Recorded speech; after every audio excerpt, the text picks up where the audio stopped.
Hey everybody, John Huber here.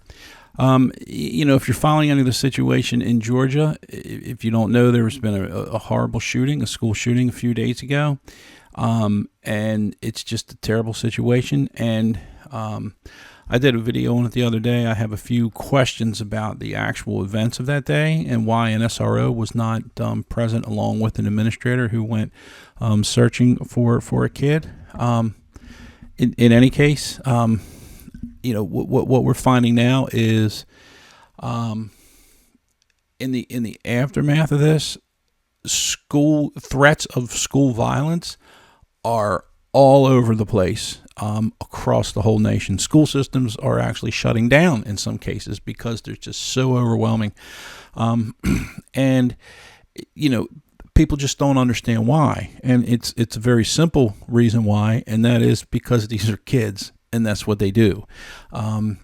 This something happens if a kid lives in Florida and this thing happens in Georgia, man, that's a lifetime away. They have no, and it does not mean anything to them if it's not immediately in front of them. Kids will do this. When I was in school, it was the bomb threats. Had the bomb threats all the times. Kids would do it. They thought it was funny. It was disruptive, especially, 10, 11, 12, 13, 14-year-olds. They have no concept. Not trying to make excuses for them. I'm just telling you that's what they do. What they do is they go on their phone. They create fake Instagram or TikTok pages or whatever, and they go out there and they just kind of shoot it out somewhere. Somebody picks it up. It starts rolling. And next thing you know, it's just a crazy buzz. Here's a somewhat, for if you've never been in a school building, if you think about when you're in the school building, and this may not be a good analogy, but I think you'll understand.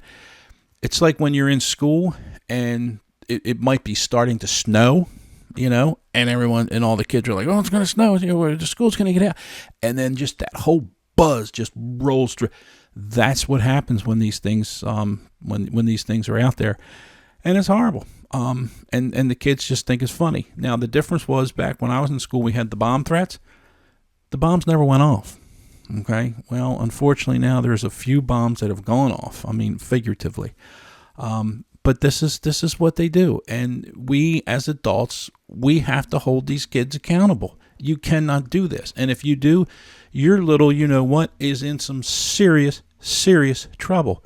I'm not talking about having a discussion with the kid. I'm talking about serious consequences, law consequences. And that's what they're doing. So I hope it will go away, but every time in the wake of these shootings, kids do this because they think they can get away with it. They think they think it's funny, but it's disruptive. And, that's what kids do. I remember after Columbine, I was in the school system then, and the kids had gotten together. They wanted to send this big card, the sympathy card, to the students at Columbine.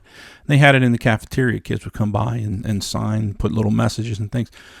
It got to the point they couldn't send it because the kids were putting messages like, sucks to be you, and ha ha, run faster next time, this kind of stuff. And people were aghast at that. Yes, it's a horrible thing, but kids do kid things because they don't have the reference that adults have. We have to hold them accountable. So I hope it, I hope it curtails, and it will, until unfortunately the next one. I have some questions about what happened out there. I put another video out. So anyway, why are these threats going crazy across the United States right now? Because these are kids, and I don't know what else to say. If your school's facing such a situation, give me a call. I'll be happy to help you out. Thanks. Have a great day.